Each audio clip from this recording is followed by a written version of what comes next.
All right. Good day, Ma. What are your name and your occupation? Uh, Good day. Good to meet you. My name is Helen Bako. I'm a social worker. I work with the County of Los Angeles, but I'm also the president of this organization, NWAVE. All right. What is NWAVE and what does it stand for? NWAVE, it's called Nigerian Women. It stands for Nigerian Women Against Violence. It is an organization that speaks up against violence, and it's an organization that is trying to forge peace. It started in Nigeria, and obviously the focus is Nigeria, but it's not limited to Nigeria, but also forging peace in other African countries. So that's what NWAVE does. So, what do you and the workers at NWAVE do? Well, like I mentioned, NWAVE is an organization that started as a result of violence that took place in Nigeria in 2010. In one night, over 300 women and children were massacred by a militant Islamic group. And it was at that point that I felt that women should be motivated to speak up against the violence that is perpetrated mainly really against women, and children. So the goal of NWAVE is to speak up, against violence, and is also to reach out, to victims that have been affected by those violence. So, where is NWAVE located? NWAVE is the headquarters is in Nigeria. However, NWAVE is a registered nonprofit organization in Nigeria, but here in the United States, there is a nonprofit organization called Universal Dorcas Ministry that is working hand in hand with NWAVE. It is actually a program under this ministry, Universal Dorcas Ministry. But NWAVE headquarters is located in Abuja in Nigeria. All right. You've told us how NWAVE got started. So, what are the different forms of violence against women and children in Africa? Oh, there's a lot of different violence that is perpetrated against women and children in Africa. We have the religious violence that the Islamic militant group that we know of now, Boko Haram, that targets mainly women and children. They kidnap them and turn them into these slave. They use them as slaves, as wives. They sell them off as wives. We also have domestic violence where in the home a husband becomes very abusive to his wife. And we also have, the rape that takes place, very prevalent in the society against women, and against children. And we also have all this issue of female mutilation, where women are, in some traditions, they try to, what do you call it? For men we have to stop here. For men, it is like, it's not vaccination. Circumcision, exactly, circumcision. Female genital mutilation. Female genital mutilation that goes on, in this society. And sometimes there's also the issue of the tribal marks that you see in the northern part of the country, Nigeria. You see a lot of these tribal marks that, they have on women and children.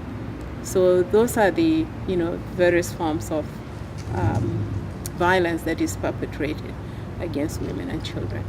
So, may we know what are the major causes of this violence? What causes it? Well, I believe part of why we have this violence, there is this aspect of religion, this particular group in northern Nigeria that have really been bombarding and attacking and, kidnapping, children and women. they do that in the name of religion. They believe that Boko Haram believes that the only form of religion that is right is this strict, Islamic religion. So religion is part of it. And the other thing I think is tradition. Within the African society, almost every African society, there is this preference of the male figure than the female, figure. When a child is born, even before a child is born, there is preference that is given to a male child. Think about it. In our society, if a woman doesn't give birth to a male child, she is sometimes, sent away from, or there's a divorce that often takes place because she doesn't give birth to a male child. And so when a female child is born, the female is often abused, is looked at as a second-class citizen within a society. When men get married to women, they think, they are properties, and some of them, are being abused. And then there is this, the female genital mutilation tradition. They believe that in some, tribal groups, they believe that if a girl is circumcised, she will not go out and mess around with other men. So tradition, religion, and just the way society looks at women, is the main cause of that. And then there's this issue with rape. I remember when the AIDS epidemic started, some people think that if a man rapes a young girl, he will be cured of AIDS. So sometimes there are myths also that causes all this violence within the society. All right. Apart from the cultural and traditional forms which you just stated, what are the political and religious impacts of this violence? Well, take for instance Boko Haram, that believes that the only, pure form and the right form of religion is this strict Islamic religion. They don't want anything Western. And, because they preach that, they destabilize, the society. And obviously, when it comes to the issue of politics, they would prefer that, someone who is from their own belief should be elected. And so, again, in politics, it affects, the political, politically it affects the society. They bring that also in politics. And, the religious impact, because they prefer, the strict form of, Islamic practices, they're doing away with, anything that is not Islamic.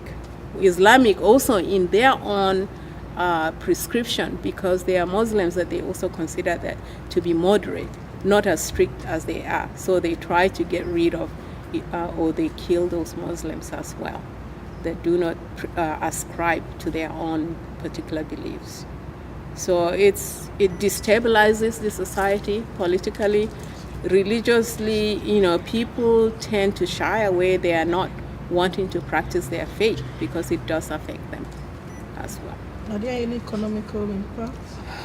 Obviously, there is a lot of economic impact. Like I mentioned earlier, because violence is perpetrated towards women. Let's take, for example, the issue of human trafficking, which is another form of violence that I had not mentioned, earlier on. Because the man is considered to be the sole provider, if a woman is divorced, because let's say she doesn't have children, what does she do? She would often, try and find other means of getting source of income, right? And because she doesn't have any source of income, remember, the male child is preferred. Some women are sometimes not sent to school. They don't have the education and, the ability to get resources. So obviously, if a woman has like 7 children and, she's sent away from her husband, economically is going to affect her. And then when we look at the other aspect of the, how the economy is affected, for instance, Boko Haram, they go about destroying, properties. They burn down buildings, they burn down businesses. It impacts, the society, because when you burn down businesses, it affects the overall, income in the country. So there is a big economic impact when violence is perpetrated, against women. All right, would you mind telling us what NWAVE has done so far to stop these forms of violence? Well, when NWAVE first started, we started, rallying, just making people aware of what is happening in Nigeria, particularly at that time. And so there was a big awareness. Then we realized, it's not just rallying and making awareness, there are also victims that are affected. For instance, in this village that I talked about, the village of Dogonahawa, I took a trip to that village because I wanted to go see, and meet with the women. So I met, with some ladies. There's this particular woman that I remember, her name is Mrs. Samuel. Her husband was killed. Indeed, that night, her daughter was also killed. I think she lost about 3 family members. And so I talked with her and asked her what she was doing. Well, she never went to school. She was a trader. Now that they have burned everything, she didn't have money to even feed the rest of the children. There is no husband who was the main source of, of income within the family. So we decided to try and help her, to start business. So NWAVE at that point gave us some money in order to, help her. And then, some of the women visited, we visited victims that were lying in the hospital, that were still sick. And those victims, we tried to provide money, in order to help them to meet their medical bills. So these are some of the things that NWAVE has done. Not only do we go to the victims, one of the things that we try to do also is we go to traditional rulers. I remember we went to Kafanchan when there was a big religious riot. We felt, okay, we need to forge peace between these two religious groups. So what NWAVE women did, they collected food items, they collected clothing, and we divided ourselves into 2. A sect went to the imam, the other set went to the pastors, and we delivered those, goods and expressed to them how sorry we felt, what was happening, and that there was need. And mind you, NWAVE also tried to have Muslim and Christian women work together. And that way, the Muslims would also reach out to their Muslim counterpart, and Christians reach out to their counterpart. So, speaking up and as well as meeting the victims' need is what we do. We advocate for the victims and also try to meet their needs.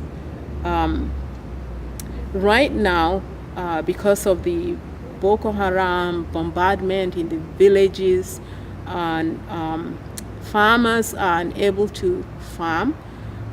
They are afraid to go to the farm because Boko Haram comes over, finds them in the bushes. So there are a lot of displaced people.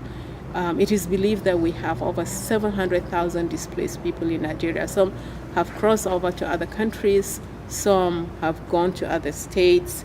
And what NWAVE is doing right now is try to reach out to those refugees that are in Abuja, they are in some in Nasarawa, some in Plateau State. And we go to the camps and try to take clothing, we take food, but we are also trying to rent homes because, the camps are not enough. With so many people, you are unable to house or keep them. So we're trying to, rent houses to have these families settle in.